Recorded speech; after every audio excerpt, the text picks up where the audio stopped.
Good evening and welcome to another edition of Virtually Speaking with Auntie Bev. This month, we are going to talk about burnout and how to fill your cup when life seems to be overwhelming. And it gives me great pleasure to introduce a woman who wears many hats. In addition to being a life coach and a brand strategist, she is also a pastor's wife. She is the CEO and founder of the Remarkable Living Institute, and she is a fellow author. And more importantly to me, she is my friend. So it gives me great pleasure to introduce to you for this presentation, Cynthia White. Hi, Cynthia. Hello, Bev, and hello, Rodney, and those of you who will be listening and watching by way of replay, hello. It is so good to be here.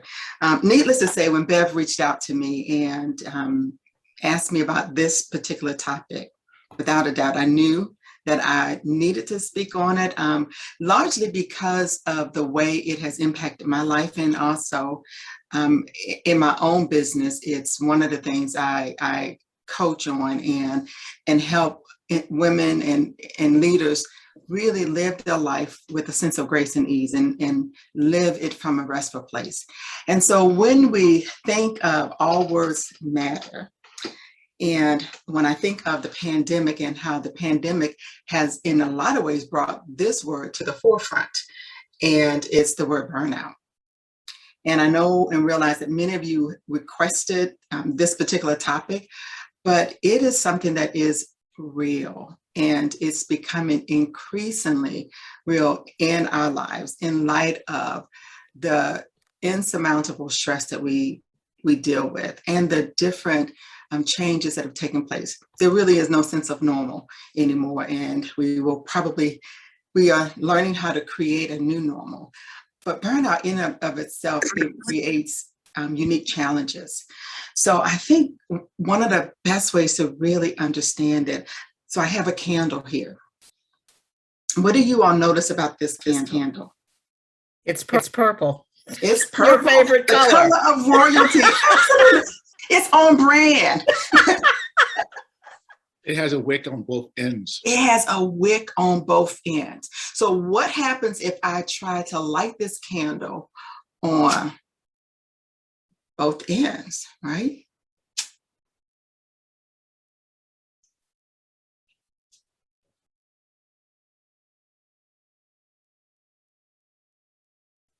It really becomes useless, doesn't it? There's a flame, and I need to blow it out before I mess up my computer, but there's a flame, but it also is useless. And before long, it will become increasingly useless. And before long, it will become increasingly useless. And it's a lot like us, especially when it comes to burnout. It doesn't happen right away. I know this from personal experience. It doesn't happen right away. It happens from overextending yourself. It happens from, living your life where there are no margins. It happens from pouring from an empty cup. And so before you know it, your life ends up looking a lot like this candle. Your life ends up looking useless and not as productive. And one of the things that's so important for me is that we all live our lives the way we were uniquely designed to live it. And that's that we fulfill our absolute fullest potential. Burnout makes it difficult for us to do that. And in the beginning, you don't necessarily see the effects of it, but over time you begin to see how detrimental it is when we live our lives from this place of burnout. So I love this quote. It says, burnout is nature's way of telling you that that you're going through the motion. Your soul has departed. You're a zombie, a member of the walking dead. You're like a sleepwalker. I know I can relate to that. I can relate to going through that season really about 4 or 5 years ago. And it's really when I made the decision to make some significant changes in my life because I had hit that wall of burnout. And I always say the wall of burnout and breakdown.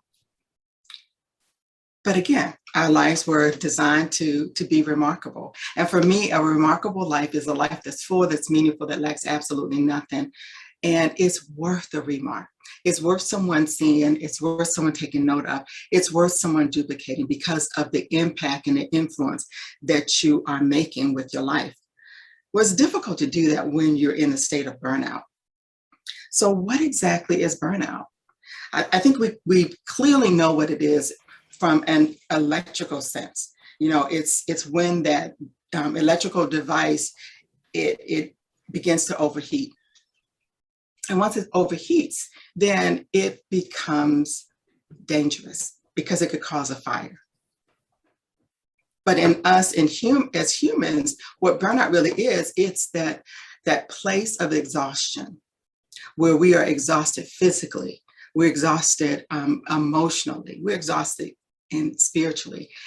And it's that place where how it shows up is when you have deadlines and you have demands placed on your life and stressors that come either from work or from your personal life and responsibilities that outweigh the space that you've created for rest, the space that you've created for relaxation.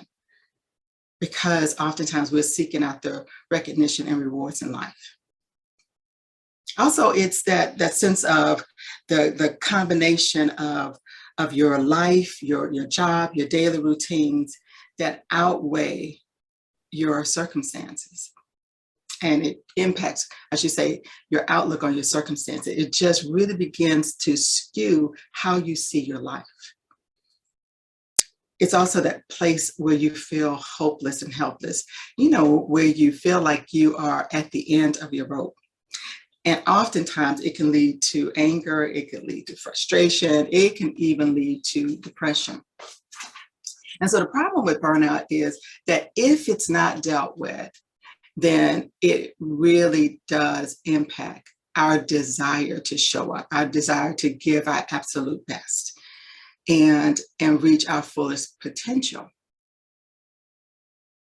So there are basically three types of burnout. So one is the overload. You know, that's where you've taken on too much. And I remember in my life, you know, I'm constantly adding things to my plate and never taking anything off of my plate. I felt like, yes, I am every woman. Every woman is me, am I? You know? And so, but it's that sense of overload where you are doing too much. And, you know, it's like the paper that we write on where we have margins. And for me, there was very little margins. There was very little white space. Can anybody relate to that? Well, that's the overload burnout. And I think that it also leads you to that place of overwhelm as well. The other type of burnout is where you're under challenge. So it's where you're not fully, again, you may be working in a job or you may have a business or you're doing something that's just not fulfilling. And you just are kind of going through the motion. It's almost like the, what was it? I forgot the donut. It's time to make the donuts. You kind of going through life like that. It's that time. It's time to make the donuts. And the other one is neglect. The other type of burnout is neglect. And neglect is where, again, I think this is typically true of women especially. Neglect is where you put everybody above and before yourself. And everybody's needs, everybody's wishes, everybody's desires, and everyone's demands, they take precedent over yours.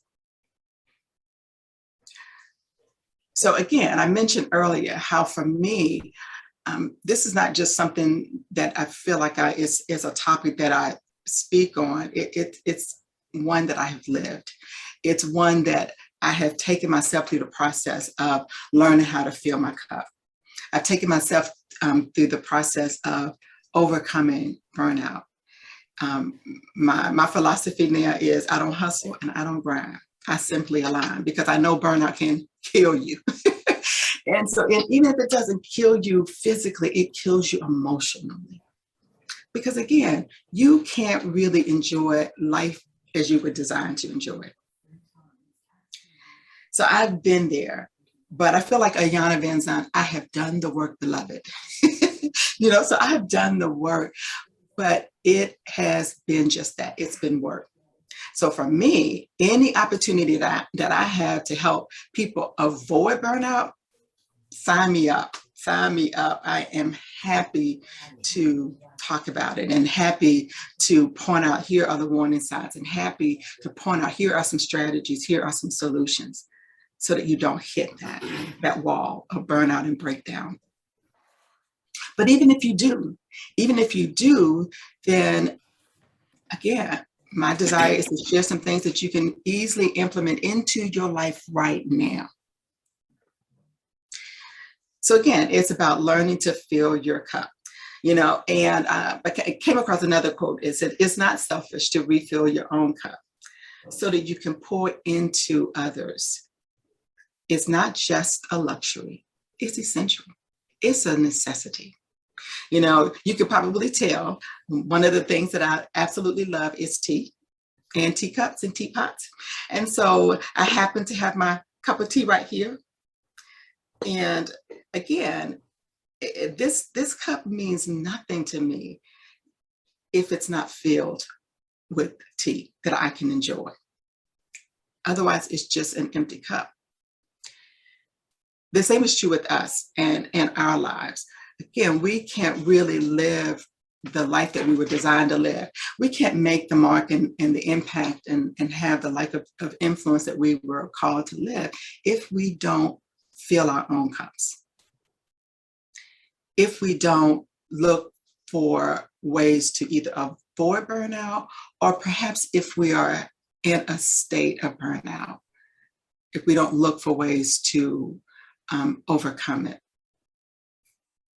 So what are some reasons that burnout is detrimental? Again, one is that it stalls your progress. You really can't really accomplish the things that you were sent here to accomplish.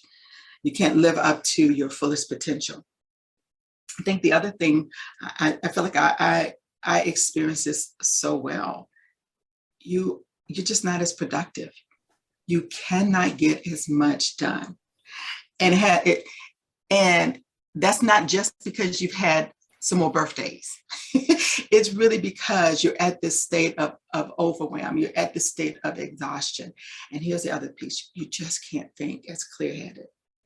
Again, I remember going through that. I remember being very fuzzy-headed is what I called it. And I remember also being very anxious about everything. And also fatigue. That's another thing too that tends to be true in terms of burnout and the reason why we have to deal with it. Don't minimize it, don't overlook it, because it also will impact your energy level. So you're not able to progress. You're not able to get as much done. You don't have the kind of energy that you need to accomplish the things that you have to do. But the other thing too is that then begins to impact your confidence. So you don't feel as confident in yourself. And especially when it comes to, the reality is that we live in a world that's very competitive. And so if our confidence isn't where it needs to be, then that's going to impact how we show up. A couple other things too is, I mentioned just the anxiety. The other thing is that it also impacts just your passion. And so the things that you used to enjoy doing, even as it relates to maybe your job or what you're doing, maybe it's your business or perhaps it's your ministry, but you no longer have a passion for it. That usually is a telltale sign of burnout. Now, here's the thing. It's not just one all of these things. A lot of times it's a combination of these things that you begin to see. And then there's also a real progression of burnout. So let me stop and ask, are there any questions so far? I do have a question. Yes. Does burnout sneak up on you? I mean, can you like nip it in the bud, so to speak, and those signs that are saying, okay, I think I'm on the brink of something? Good question. Yeah, it can. It doesn't happen all at once. So there are 5 different stages of burnout, so and because of that, then that tells you there's a progression. It's like this slow fade. I feel like that's what happened to me. It was like a slow fade.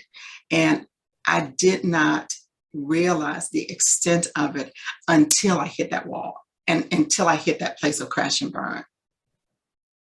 And I distinctively remember, I was coming off of a real busy season where I was speaking. I had just spoken for a corporate client, and I had a conference that year. I also had a full client load. And then I was also speaking for another conference 2 months after mine. And I was also teaching a personal branding course at Wake Tech. So I was doing an awful lot. Oh, and don't forget, I'm a pastor's wife, and I'm a very involved pastor's wife.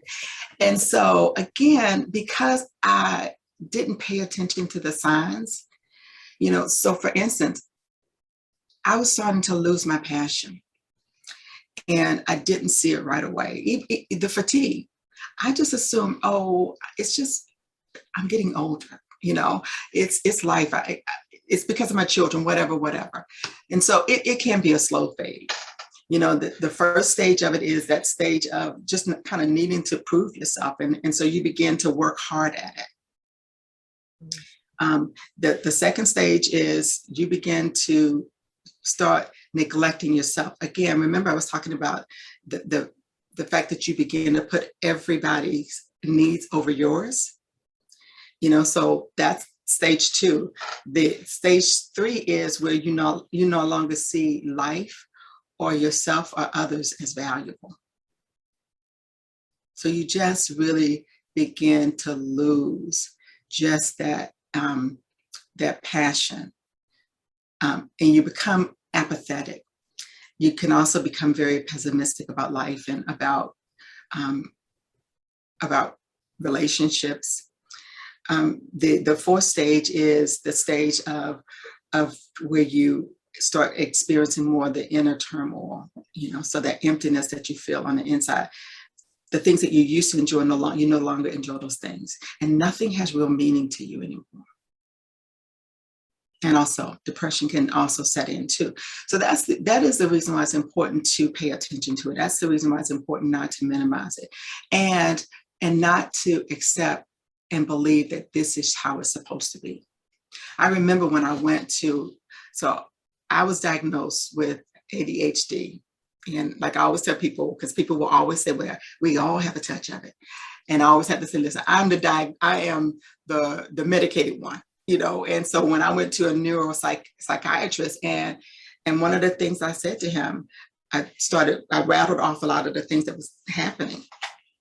And I said to him, I refuse. And I was 50 at the time. And I said, I refuse to believe that this is normal. I refuse to accept that. Because I think that that's what happens. And here's the other thing too. I think systemically, especially we as African Americans, I think we tend to really accept that. And we just think that because we saw our parents doing it. And also we tend to think that it's work. We shouldn't enjoy it. That's not the end goal. That's not the end game, And so I think that there are a lot of things that we tend to tolerate that we shouldn't. But that's why it's important to know your value. It's important to know what you really desire out of life, and not just as you're going through it, but at the end, that you're constantly living your life with the end in mind.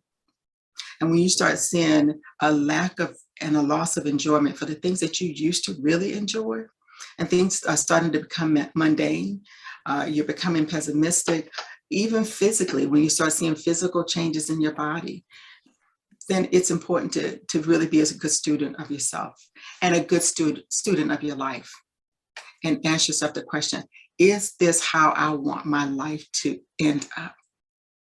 And is there really a better way to live my life? Does that make sense? Yes. Rodney, you have a question or comment? Mesmerized with this information. This is really resonating with me. I guess this is Mm. more of a statement than a comment. But if I would ask, when you know you're in burnout, how do you turn it around? I'm so glad you asked that question because I had to walk through that process myself. Again, my teacup saved my life. My teacup helped me actually come out of burnout because, again, I hit that wall and the cry of my heart was, God, show me how to rest, but show me how to rest and build. Because here's the other thing, too, I feel like I have learned is that one of the best recipes for burnout really is rest. Learning to slow your life down. Now, the world doesn't tell us that, and people are now starting to talk more about it. But for me, it became life and death. And so, and after I finished that conference, and I made a promise, it's like, God, if you get me through this, I promise you I will stop. And the moment I walked in, I dropped everything and I stopped. And I began to recalibrate my life. I began to scrape everything off of my plate. Now, would I necessarily encourage people to do that? At that time, that it required that of me. But it's the reason why I talk about it now and I coach on it now because, it's important to go back, number one, and get in contact, get connected to yourself again. Start asking yourself, what am I passionate about? So it's like you begin to flip the script because again, you're starting to lose your passion. So now you have to stop and say, let me become a good student of me. What do I really enjoy? What did I used to enjoy? Because a lot of times that's what's happened. Life has come in and it's squeezed out the things that you used to really find fulfilling, the things that you were refreshed by. Y'all, this teacup, oh, I had to remember, when was the last time you've had a cup of tea? And so now tea and teacups is like a simple rest for me. It reminds me to slow my life down, be still, and be in the moment. Because that's the other thing too. We are so busy rushing through life, and life begins to lose its meaning. Because we are constantly letting life happen as opposed to making it happen and enjoying the moment. So you have to give yourself permission to get back in contact with yourself and find out what is it that you really, really love. And then begin to create the space for it. Begin to create rituals and routines. I am a woman with lots of rituals and a whole lot of routines. And it's because it has helped me with burnout.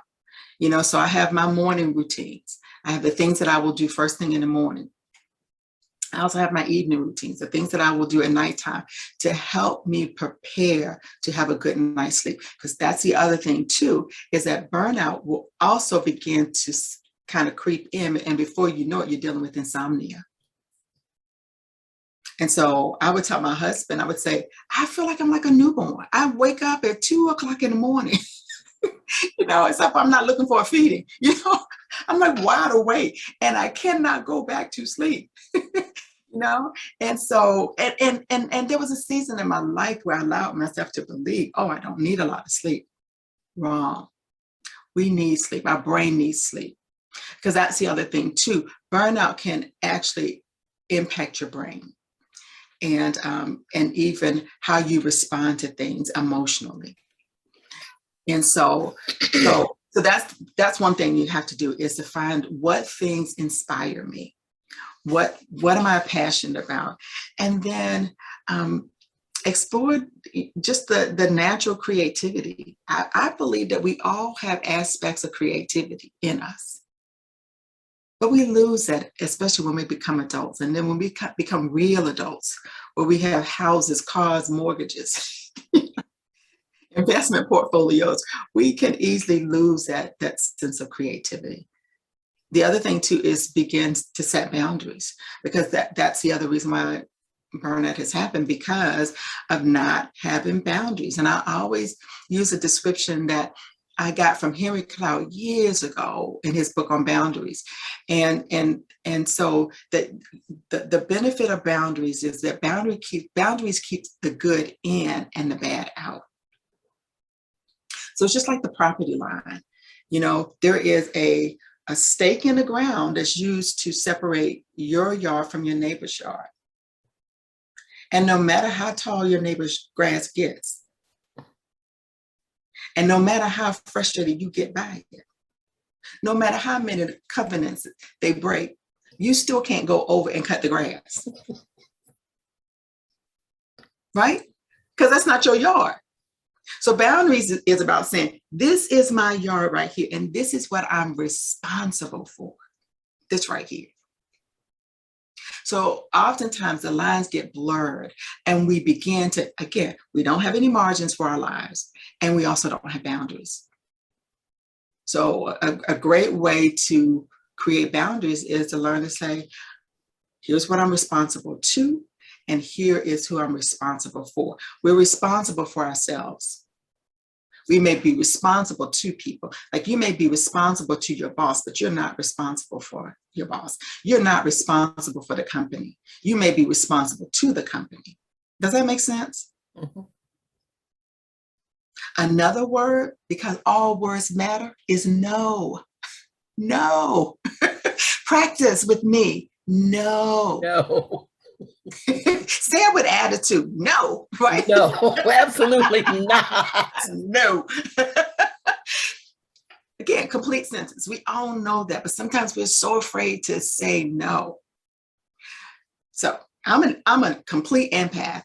And so I have learned how to say no in a very empathetic way, but still respect my boundaries. So I will say, I would absolutely love to do that. But unfortunately, I can't. But should my schedule change, you'll be the first to know. That's a lot more class than I have. I just say no. I'm just saying exactly, no. Bev, you would say no. And Bev wouldn't think twice about it, right? I wouldn't, you know me. I know you well. You know me. And you know me. Yes. I'm an empath, right? Yes. But again, I had to realize, listen, the reason you are burned out is because you did not have good boundaries. You were saying yes to everything and yes to everybody. And so it's about learning how to do that. Here's the other thing. Take breaks. Take a break. Rest. Release every situation totally. Just rest. Let it go. Let it go. Because in order for you to really not allow burnout to come in and zap your energy, weaken your confidence, minimize your productivity, and also cause you to not live up to your potential, you got to learn how to take breaks. I'm an advocate of taking my nap every day for at least 15 minutes to 30 minutes. And I've learned to do that. And I've learned that that's not being selfish, and I'm not being lazy. Actually, I'm far more clear-headed. I'm far more creative. I'm far more productive when I create space to rest. You think about athletes and you think about some of the more successful people, that top 1%, they have a very disciplined life, and rest is a part of it. But let me just interject something here, because not everybody can rest. You have a lifestyle where you can rest. I feel like I have a lifestyle where I can rest, but not everybody does, because some people actually have a rigid, I got to be there at 9 o'clock in the morning and I don't leave until 5 o'clock, and then I got to cook dinner, and then it's time to rest to go to bed. So I would beg to differ with that. I think that it's again, I'm not talking about rest and you're not doing anything else. There is a reason for it. And it's not about the quantity, it's about the quality. So then are you telling me that you can't take 15 minutes? Are you telling me you can't take 10 minutes? Does that make sense? It's just about just find the time to stop. You got to say, I owe this to myself. I owe this to myself. I owe this to my future. I owe this to my legacy. So what I think I hear you saying, Cynthia, and you correct me if I'm wrong, Mhm. is the rest that you're talking about isn't necessarily just lying down and going to sleep. Sometimes you just have to take a mental meditation, clear everything out of your mind, That's and right. rest. That's it. Absolutely. Absolutely. You have to. But it's also, and I always say this, I want to start my day the way I want to finish. I want to start my day restful. I want to finish my day restful. And so, and I'm sorry, but I'm on a crusade. I got a crusade. I got a mission to help people understand. Listen, you can do it. You're just not allowing yourself to do it. And you have to do it. That's if you really want to stay healthy, physically, spiritually, and emotionally. You have to, because the kind of stress that we live under now is very, very different from the stress that our parents endured. And it's not changing, because we now have environmental stressors that we have no control over. So just take a rest break, and you decide what that needs to look like, but find a time that you can power down. It could be in the morning time. It could be in the evening time, but find the time. 15 minutes. That's it. Well, our time really is up, but I have one final question that I Yes. really want to ask. And it was a question that one of the members sent in and wanted to know. When you are in a relationship and you see that your partner is in the burnout phase, what can you do to help them? So remember earlier, I said it's about boundaries. You have to know you're responsible for yourself. And you're responsible too. And so people have to be willing to see it. And they have to be willing to want to do something about it. And so sometimes I think that the best thing that you can do is to be the example, and to allow your success to speak volumes to that person. Because you're in a relationship, and it can create unnecessary stress on the relationship, because the partner could feel like, oh, you're trying to control me. That works for you. That's not me. And it can come from the absolute loving place. But sometimes, we all have voices that we hear. And so before you know it, that person is hearing, oh, my mama told me I need to go to bed. My dad told me all the time I need to go to bed. And they think that that's what you're saying. And all of a sudden you sound just like their parents, but you're really trying to care for them. It's about boundaries. Be responsible for yourself. Be responsible to that person, in the sense of, be a good example for them. Make some suggestions. Share with them what's working for you, and ask them, hey, have you ever considered trying this?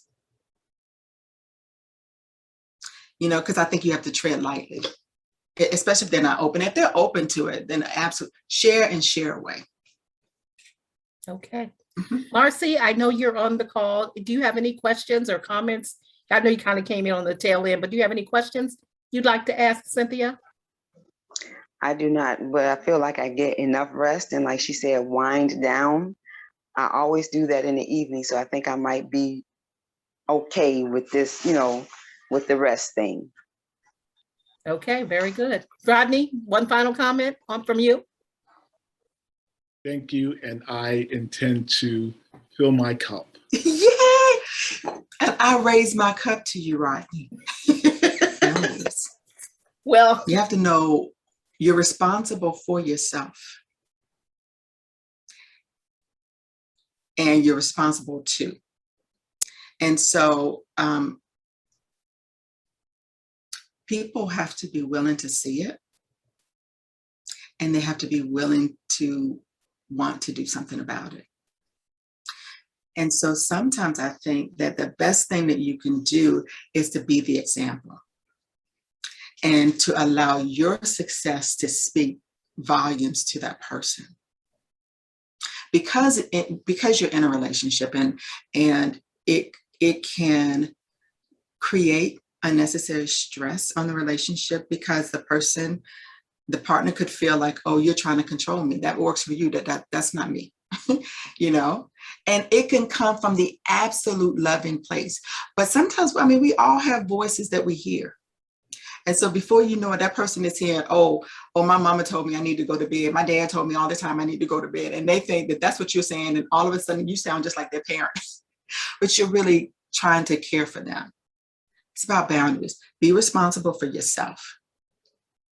Be responsible to that person in the sense of be a good example for them. Make some suggestions. Share with them what's working for you, and ask them, hey, have you ever considered trying this? Because I think you have to tread lightly, especially if they're not open. If they're open to it, then absolutely share away. Okay. Marcy, I know you're on the call. Do you have any questions or comments? I know you kind of came in on the tail end, but do you have any questions you'd like to ask Cynthia? I do not, but I feel like I get enough rest, and like she said, wind down. I always do that in the evening, so I think I might be okay with this, with the rest thing. Okay, very good. Rodney, one final comment from you. Thank you. And I intend to fill my cup. Yay! And I raise my cup to you, Rodney. Well, I don't have a cup. Next time. Because And if I did have a cup, I don't think tea would be in it. So probably not. Oh, Rodney, poor you. Anyway, on a serious note here, Cynthia, thank you so very much for filling our cups with your wisdom and how to avoid burnout. Okay, guys, another wonderful presentation under our belt. So until next time, thank you. And remember, it's your time, your shine. Bye. Bye. Thank you. You're welcome.